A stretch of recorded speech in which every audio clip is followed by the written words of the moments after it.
ጤና ይስጥልኝ እንደምን ቆያችሁ። ዛሬ ብሪፍ ማድረጋችሁ ከኢፈርት ጋር ስለተያያዘ ዜና ነው።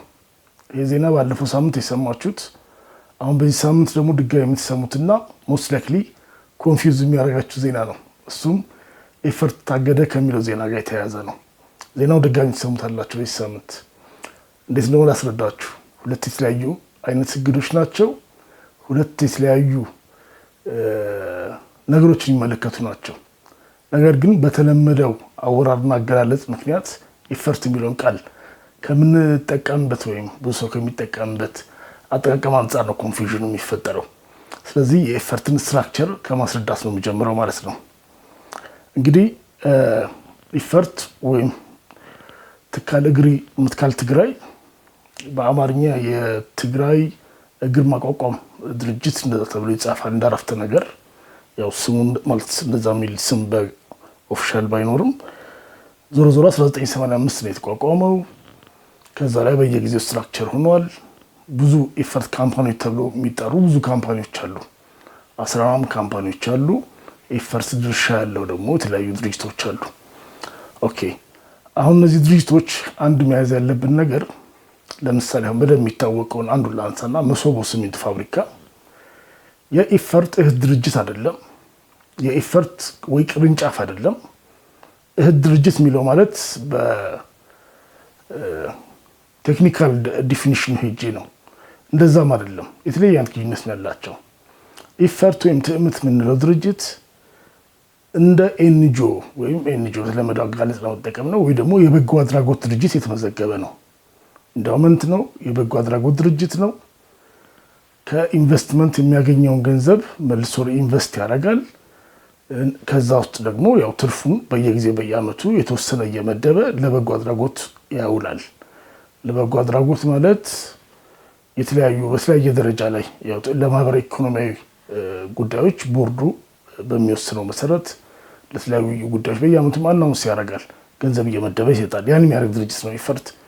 ኤንጂኦ ነው። በቃ ጀስት በፊትም ምዝገባው የነበረው በፍትህ ሚኒስቴር ነው። አሁን የምዝገባው ህጉ ከተሻሻለ በኋላ ደግሞ በትግራይ ክልል ፍትህ ቢሮ ነው የተመዘገበው። አሁን ከነዚህ ከኤግዛምፕል ድርጅቶች ውስጥ ለምሳሌ አንዱ መሶቦ እንውሰድ። መሶቦ ውስጥ ብዙ አክሲዮን ያላቸው ድርጅቶች አሉ። ከነዛ ውስጥ አንዱ ነው ኢፈርት።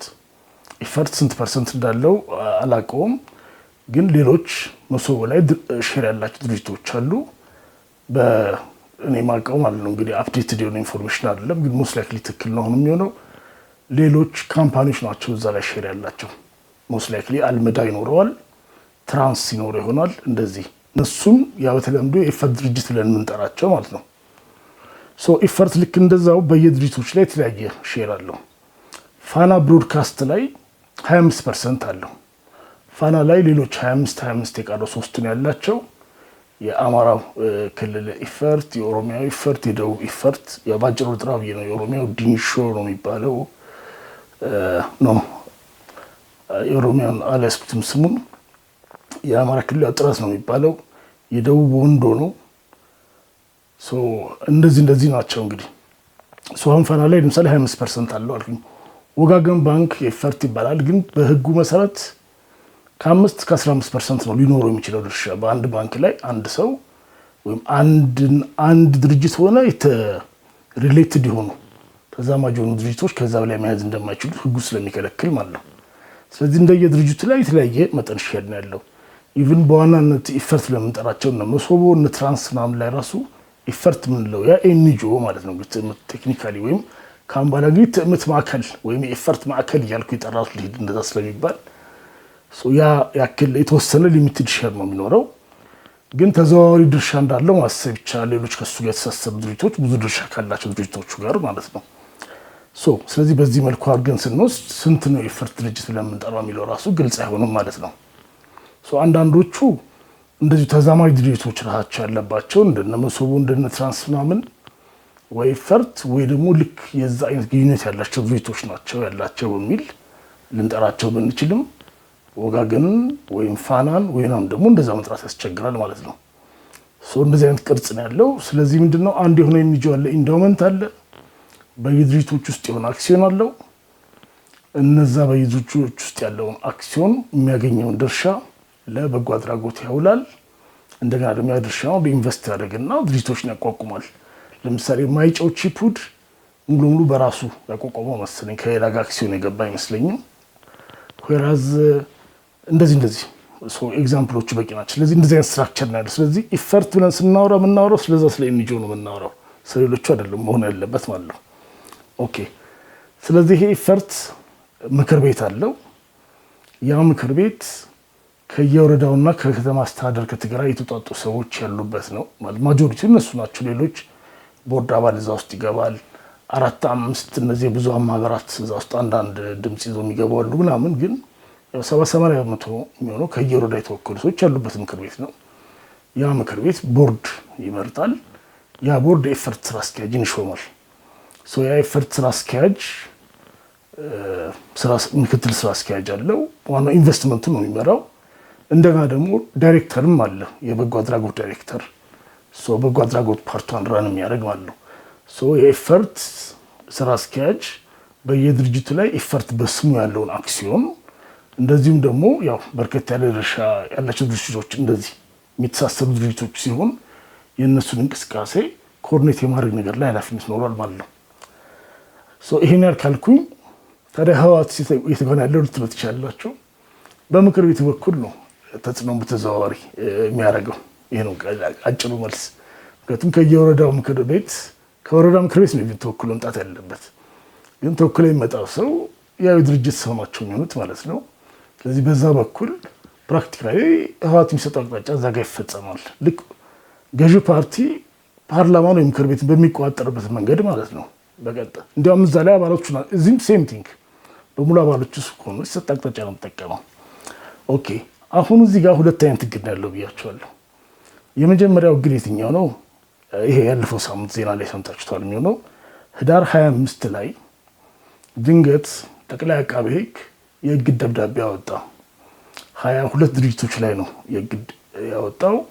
ስማቸውን ዘርዝሮ ኢፈርት ሚልም ስም አልጻፈም ለነገሩ።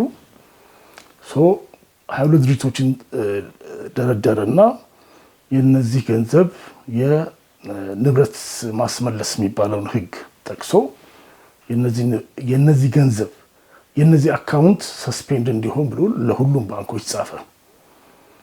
እነዚህ የተጻፈባቸው ባንኮች ውስጥ ማድሪቶች ናቸው ያሉት።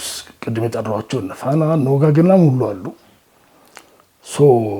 ከዛ ያ ደብዳቤ ህዳር 25 ነው የተጻፈው። ቀጥሎ ህዳር 30 ላይ የጻፈው ሌላ ደብዳቤ አለ። እሱን አላየሁትም። ሞስት ላይክሊ መጀመሪያ ራሱን ማገድ የሚችለው 3 ስራ ቀን ካለፈ በኋላ ወደ ፍርድ ቤት መሄድ ሳለበት እንግዲህ ሄዶ ፋይል ከፍቶ ከሆነ አላውቅም፣ ሁለተኛው ደብዳቤ ሳላገኘሁት።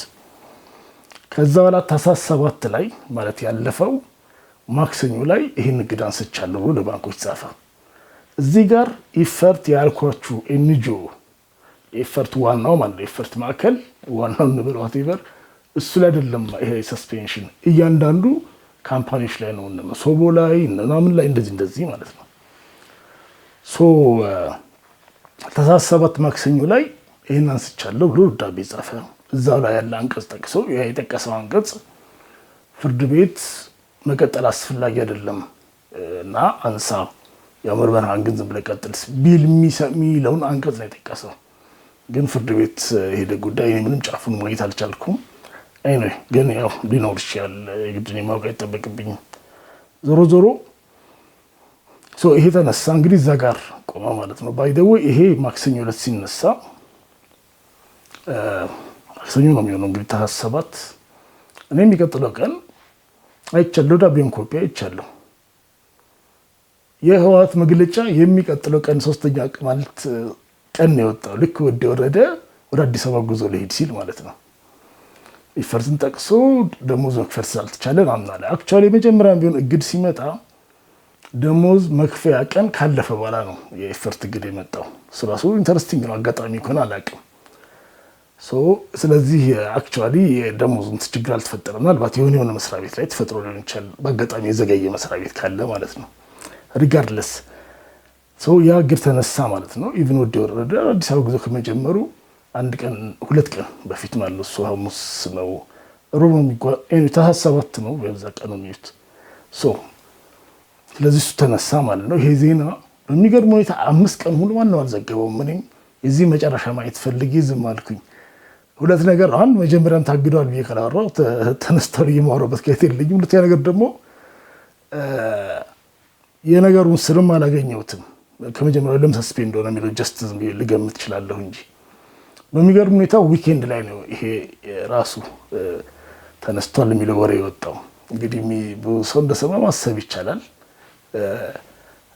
ኢንተረስቲንግ ማለት ይህን ያክል እነዚህ ሁሉ ድርጅቶች የሚያውቁትና ሁሉ ሰው የሚያውቀው ነገር ማለት ማአት ሰው ጋር ገባ ማለት የሁሉ ስንት 20 አካባቢ ባንክ ነው የተጻፈለት። ማንም ሰው ሊያወራ ኢንተረስትድ አልነበረም። ጥሩ ለማንኛውም ሁለተኛው ደግሞ ሌላ አሁን ቀጥሎ የምትሰሙት ጉዳይ ልንገራችሁ። በዚህ ሳምንት ወሬ ሆኖ የሚመጣው ማለት ነው የኢፈርት ቅድም ያስረዳኋቸው ኤንጂኦ ቦርድ አለው ብያቸዋለሁ። የእሱ ቦርድ ላይ ያለ ክርክር አለ። የቀድሞ ቦርድ አለ፣ አዲሱ ቦርድ አለ።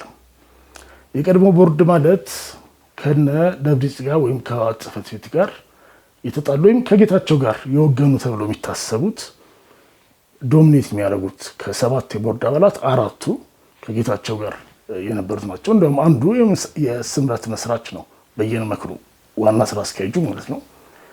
ቴዎድሮስ ሀጎስም የቦርድ ሰብሳቢው እንደዛው ስምረት መስራች አይደለም፣ ግን ያው ያለፈው የነ ደብረጽዮን ጉባኤ መደረጉ አስፈላጊ አይደለም ምናምን ብለው ራሳቸውን ካገለሉት ውስጥ ነው።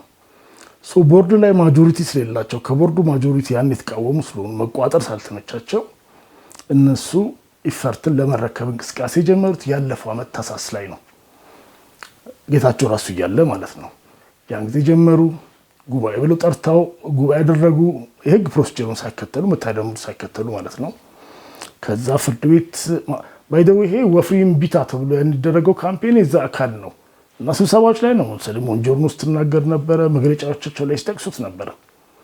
ይሄ ያኛው ቡድን የጌታቸው ቡድን ኢፈርትን በጉልበቱ ይዞ አለቀሉናል እንደዚህ ያሉ ነበር የሚያወሩት። ከዛ ጉባኤ ያደረጉ። ያን ጉባኤያቸውን ያው ፕሮፐር ሂደት ያልተከተለ ስለነበረ ፍትህ ቢሮ አገደው የጉባኤያቸውን ዶክመንት ማለት ነው። እሱ ጋር የተያያዘ ክስም ፍርድ ቤት ሄዶ ነበረ። እሱ ክስ ወደዚህ ወደዛ ሲል በማዕከል ወረደ ፕሬዚዳንት ሆነ። ወረደ ሊያሸማግል ሞከረ። ሁለቱ ቦርዶች በጋራ አስሩ ፖለቲካ ጋር ከተያያዘ ፌዴራል ጋር ችግር ይፈጥርብናል አለ። እንዲያውም አንድ ኢንተርቪው ላይ ወጥቶ ሁሉ ተናገረ። ሊሰሙት አልፈለጉም። ድጋሚ እንደገና ሌላ ቦርድ ስብሰባ አደረጉ። እንደገና ሌላ ጉባኤ እንደገና አደረጉ ሐምሌ ላይ። ወረደን ጫናው ሲበዛበት ይሁን ወይ ደግሞ እንግዲህ ከዚህ በላይ የራሳችሁ ጉዳይ ብሎ ይሁን ፈቀደላቸው። ከመጀመሪያው ጌታቸው ነው ይሄን ነገር ፕሮሲድ እንዳያደርግ ብሎ ለፍትህ ቢሮ ደብዳቤ ጻፈው። ያን ደብዳቤ ያነሳው ወረደና ጨርስላቸው አለው ለፍትህ ቢሮ። ፍትህ ቢሮ ጨረሰላቸው። ልክ ያን ሲይዙ ቢሮ ሰብረው ገቡ። ሌላ ርክክብ ፕሮሲጀርም አልፈለጉም። አሁን ይሄን ያደረገው እንግዲህ እና አሁን ህጋዊ ቦርድ ነኝ የሚለው የዶክተር አብርሃም ተከስተ ግሩፕ ነው ማለት ነው። ጥቅምት አጋማሽ ላይ እዛ ቢሮ ገብተዋል። አንዱም የዚህ ባንኩ እግድ ግራ አጋቢ ያደረገው ነው። ለነሱ ከሆነ አንደኛ የኢፈርት ማዕከል ባንክ አካውንት አልታገደም። እንደገና ጥቅምት ግማሽ ላይ ለገቡ ትዳር መጨረሻ ምንድን ነው ደብዳቤ የሚጻፈው ማለት ኦኬ ፌዴራልም ዝም ብሏቸዋል፣ የሆነ ነገር ተግባብተዋል ብለህ ነው የምትገምተው። እንግዲህ እሱ እንቆቅልሽ ገና ነው ማለት የምገምተው ነገር አለኝ፣ ግን አልፈታሁትም ገና። ኤኒዌይ አሁን እሱ ላይ ፍትህ ቢሮ ካገደ በኋላ ትግራይ ፍርድ ቤት ውስጥም ነበር ብያቸዋለሁ አይደል? የፍርድ ቤቱን ውሳኔ ዶክመንት አላገኘሁትም። ፍርድ ቤት ሰማት እግዱን አንስቶላቸዋል ወይም የነበረውን ክስ ዘግቶታል። ስለዘጋው ያው ህጋዊ ነን ብለዋል። አሁን ተቋጥረው ያሉት ከህወሓት ጽሕፈት ቤት ጋር ያለ ቡድን ነው። እንግዲህ ያው ከህወሓት ጽሕፈት ቤት መደቡ ሰዎች ናቸው እዛ የገቡት። ያን ጊዜ አሁን የዛ ይግባኝ የፌዴራል ጠቅላይ ፍርድ ቤት ሰበር ክስ ተመስርቷል። ይሄ ክስ መቼ ነው የመሰረቱት? አሁን ህዳር ላይ ነው። ታህሳስ 3 ላይ የእግድ ቦርዱ ማለት የተቋቋመበት ይሄ ጠቅላላ ጉባኤ ያረኩኝ ብሎ አይደለ? ጠቅላላ ጉባኤ አስጸድቆ የተቋጠረው የጠቅላላ ጉባኤው ሰነድን ፍትህ ቢሮን ያጸደቀለት ፍትህ ቢሮ ያጸደቀውን ሰነድ ሰስፔንድ እንዲያደርግ ውሳኔ እስከሚሰጥ ድረስ ፌዴራል ጠቅላይ ፍርድ ቤት የሚል ትእዛዝ ተጽፏል። ያ ትእዛዝ የትግራይ ፍትህ ቢሮ ገና ተፈጻሚ ያላደረገውም ማለት የሆነ ዝርዝር ማብራሪያ ማለት የሚስተካከል ነገር አለ ስለሚጣራ ነገር ዙሩ ተፈጻሚ መሆን አይቀርም። ከዛ በኋላ ክሱ ክርክሩ የካቲት ስለሚቀጥል ማለት ነው። እንግዲህ በዚህ መልኩ ጉባኤያቸውን ህጋዊ የሚያደርገው ሰነድ ሲታገድ ያን ጊዜ አሁን ኢፈርት ጽህፈት ቤት ያለው ቡድን ጽህፈት ቤቱን ለቆ ይወጣል ወይስ እዛው ይቆያል? እንግዲህ እስካሁን ግልጽ አይደለም። ዞሮ ግን ክሱ ክርክሩ ገና ለየካቲት ነው የተቀጠረው። የዛን ቀን ውሳኔ ካላገኘ የተወሰነ ወራት ሊቆይ ይችላል። ያው ሰበር ነው፣ የተወሰነ ስቴፕ አለው። ቀጥሎ የሚኖረው ጭቅጭቅ ይሄ ነው ማለት ነው። ከዚህ ጋር ተያይዘው እንግዲህ የኢፈርት ማዕከሉ ባንክ አካውንትም አብሮ ሊዘጋ ይችላል። ባይዘው ሁለቱም በጣም የሚለያያቸው ነገር ምንድነው? እያንዳንዱ ድርጅት ያለው ባንክ አካውንት ስራውን ገንዘቡን የሚያንቀሳቀስበት ነው። እዛው እያገላበጠው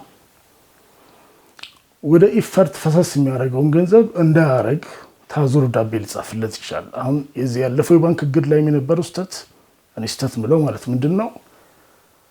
ወይ ደግሞ ሆኖ ተብሎም ከሆነ እንግዲህ አላውቅም። ለፋና ወይም ለወጋገን ሲጻፍ የኢፈርትን ሼር ተብሎ ነው የታገደው። ሌሎቹ ለመሶቡ ምናምን ላይ ኢቭን አዲስ ፋርማሲውቲካል አዲግራት ያለው ሲጻፍ አሁን 49% የውጭ ድርጅት እንደሆነ ነው ማቀው ማለት በይፋ የተዘገበ ነው። 49% የሆነ እንግሊዝ ድርጅት ነው ምናምን 54 ካፒታል ለዛ የሚባል ድርጅት ነው የገዛው ቆይቷል። ተነጥሎ እንኳን አይደለም። አሁን የኢፈርትን ድርሻ ፈሰስ እንዳታረጉ ገንዘብ አውጥቶ ስለሌላ ነገር እንዳይጠቀምበት ወይ ሼሩን ለሌላ እንዳይሸጠው ካምፓኒው ግን ገንዘቡን እያገላበጠ ይሰራ ሊቆይ ይችላል። በዚህ መልኩ ነው ግድም ከደረገ መደረግ ያለበት።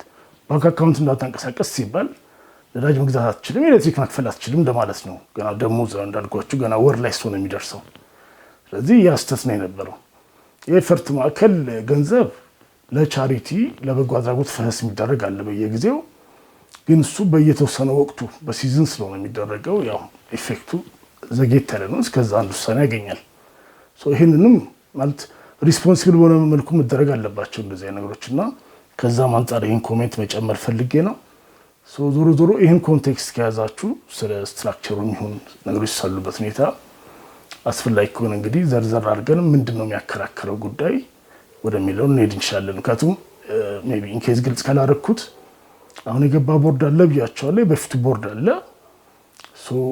ቦርድ የተካሄደበት ማለት ጉባኤ አርጋለ ቦርዱን ትመርጠው ዜና ጉባኤው ህጉን አሟልቶ አይደለም የተመረጠው። ስለዚህ አዲሱ አሁን በጽህፈት ቤት ማለት ኢፈርትን የያዘው ቦርድ ህግ አይደለም ነው። ይሄን የክርክሩ ጭብጥ ዘርዘር ያለ ቴክኒካሊቲ አስፈላጊ ከሆነ ሌላ ጊዜ እናወራለን። ለዛሬ እንዳጠቃላይ ብሪፊንግ ስለሁለቱም ጉዳዮች ተመለከተ ይሄ በቂ ነው እያስባለሁ። አመሰግናለሁ።